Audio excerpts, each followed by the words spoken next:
Assalamualaikum warahmatullahi wabarakatuh. Halo semuanya. Perkenalkan, nama saya Dinda Atri. Saya dengan NIM 240021003. Kali ini saya akan menjelaskan sebuah materi dari mata kuliah Etika Kepemimpinan. Dan materinya itu tentang etika kepemimpinan. Untuk penjelasan selanjutnya akan kita lihat pada video kali ini.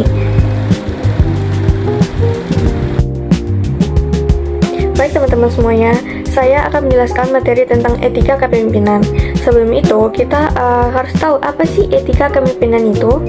Etika kepemimpinan merupakan aspek yang penting dalam dunia pendidikan, karena seorang pemimpin tidak hanya bertugas mengatur dan mengambil sebuah keputusan, tetapi juga menjadi teladan moral bagi seluruh warga sekolah ataupun masyarakat.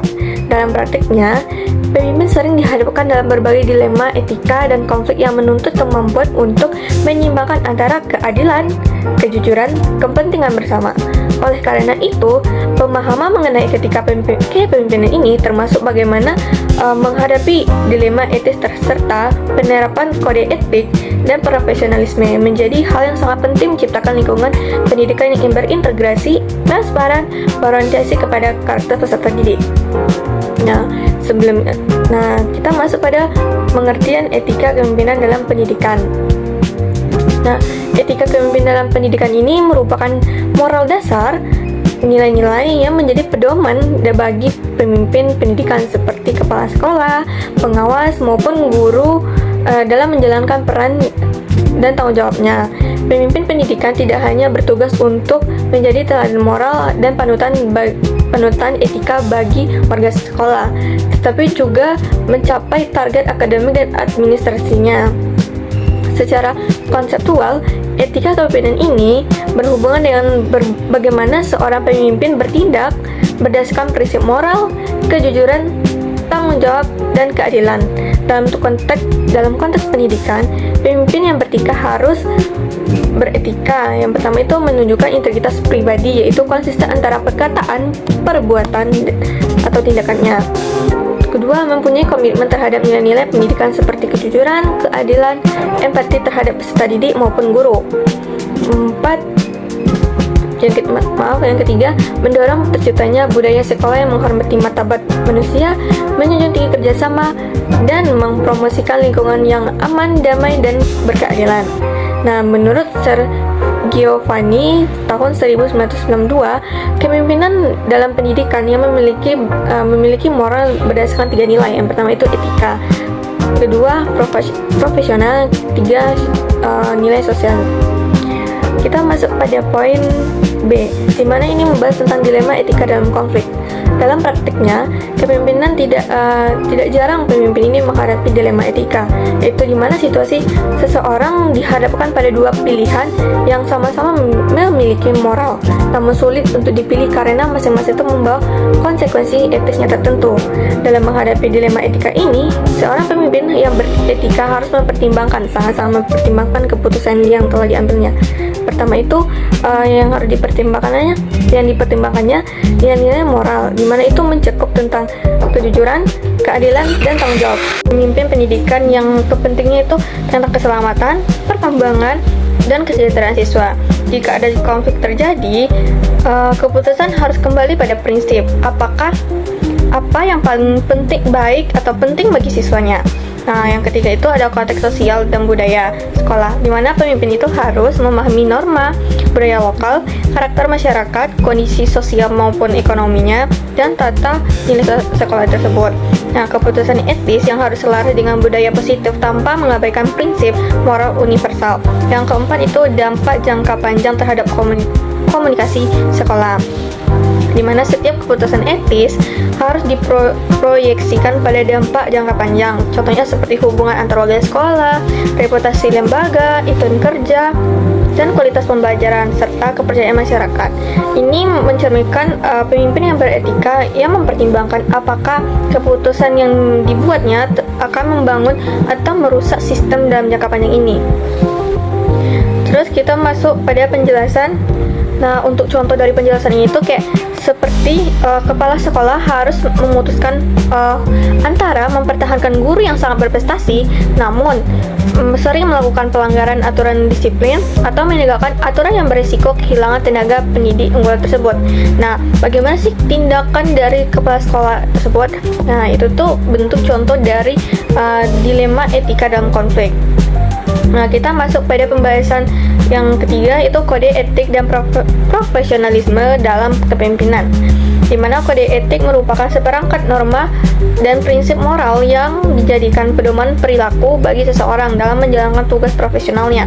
Dalam konteks kepemimpinan, kode etik berfungsi untuk yang pertama itu menuntun pemimpin harus pemimpin tidak menyalahgunakan wewenangnya. Seperti kayak dia tuh pemimpin nih, tapi dia tuh semena-mena aja, dia tuh tugasnya nyuruh-nyuruh aja, tapi dia tuh nggak ada melakukan tindakan yang mencerminkan bahwa dia tuh seorang pemimpin yang benar-benar pemimpin tuh bukan hanya menyuruh karyawannya atau bawahnya untuk bekerja, tetapi dia juga harus melakukan perkembangan atau mencerminkan bahwa dirinya itu adalah pemimpin yang baik. Nah, yang kedua itu menjaga martabat profesinya. Yang ketiga, membangun kepercayaan antara pemimpin, guru dan peserta didik serta masyarakat. Di Indonesia, kode etik kepala sekolah dan kode etik guru telah dirumuskan dalam organisasi profesional seperti PGRI atau Persatuan Guru Republik Indonesia dan Kemendikbudristek. Nilai pokok dalam kode etik ini tersebut meliputi yang pertama itu ada tanggung jawab terhadap tugas dan jabatan. Nah, ini tugasnya itu pemimpin pendidikan wajib menjalankan amanah yang diberikan dengan penuh kesadaran, dedikasi, dan komitmen moral. Tanggung jawab tidak hanya mencakup pelaksanaan rutinitas kerja, tetapi juga kemampuan menggerakkan sekolah menuju pencapaian visi dan misi lembaga pendidikan. Nah, pemimpin ini juga harus memastikan seluruh kegiatan pembelajaran, baik itu administrasi serta program sekolah berjalan dengan tertib dan sesuai dengan standarnya. Dan kedua itu keadilan dan kejujuran dalam pengambilan keputusan. Keadilan menuntut pemimpin bersikap objektif dan menilai guru, memberikan penghargaan atau menekan sanksi tanpa memihak atau mendiskriminasi kepada pihak lainnya. Nah, pemimpin juga harus mengedepankan prinsip kesetaraan sehingga setiap warga sekolah merasa mendapatkan perlakuan yang sama tanpa membeda-bedakan atau mengistimewakan kelompok tersebut. Dan kejujuran berkaitan dengan transparansi informasi, keterbukaan dalam menyampaikan laporan, serta menghindari manipulasi data atau penyalahgunaan kekuasaan. Dan keputusan yang diambil harus berdasarkan fakta, data, dan analisis profesional, bukan berdasarkan kedekatan profesional atau tekanan dari pihak luar. Nah, bersikap adil dan jujur juga perlu, di mana ini membangun kepercayaan antara pemimpin, warga sekolah, dan pada akhirnya memperkuat interaksi, maksudnya integritas lembaga pendidikan. Yang ketiga itu ada kepemimpinan yang melayani, di mana seorang pemimpin juga harus melayani atau memprioritaskan kebutuhan guru, siswa, dan masyarakat sekolah sebagai pusat dari setiap kebijakan dan tindakannya. Fokus utamanya pada servant leadership, di mana ini menciptakan lingkungan kerja yang suportif, empatik, dan memanusiakan individu. Pemimpin hadir bukan untuk memerintah saja, melainkan juga memperdayakan guru, staf, dan menjadi pendengar yang baik serta membantu siswa dalam mencapai perkembangan optimal. Di mana ketika pemimpin melayani dengan tulus, loyalitas, motivasi, dan ketertarikan, guru serta siswa akan mendapatkan peningkatan yang secara signifikan. Yang keempat itu ada profesionalisme dalam setiap tindakan, di mana profesionalisme ini ditunjukkan melalui penguasaan kompetensi kepemimpinan, kemampuan manajerial, serta memahami regulasi pendidikan. Dan seorang pemimpin profesional mampu membuat keputusan berdasarkan fakta, prosedur, serta berpikir melalui prinsip etika, bukan terbawa emosi dan preferensi pribadi. Mereka juga menjaga disiplin waktu, menunjukkan etos kerja yang tinggi, serta menjadi teladan baik untuk guru, siswa, serta menjaga hubungan kerja yang sangat positif. Dan yang terakhir ada akuntabilitas terhadap tugas dan publik, di mana pemimpin ini memiliki kewajiban moral untuk mempertanggungjawabkan setiap penggunaan sumber daya, terutama anggaran sekolah, kepada masyarakat dan pemerintah.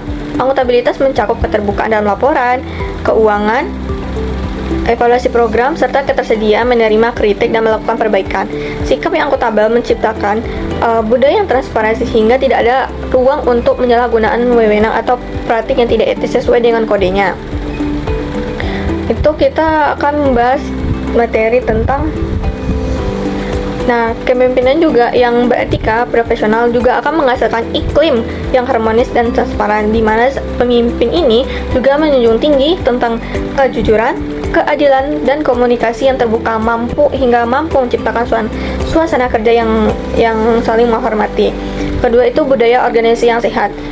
Ketika etika yang diterapkan secara konsisten oleh pemimpin tersebut akan membentuk kebiasaan positif di lingkungan sekolah, seperti adanya disiplin waktu maupun disiplin, tanggung jawab, dan saling menghargai, serta adanya kerjasama.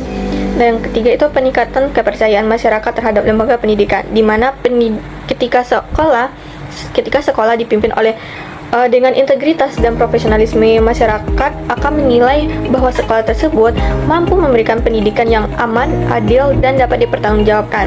Yang keempat itu ada kinerja guru serta peserta didik yang lebih baik, di mana kepemimpinan yang etis akan berpengaruh besar terhadap motivasi kerja guru serta semangat belajar siswa tersebut.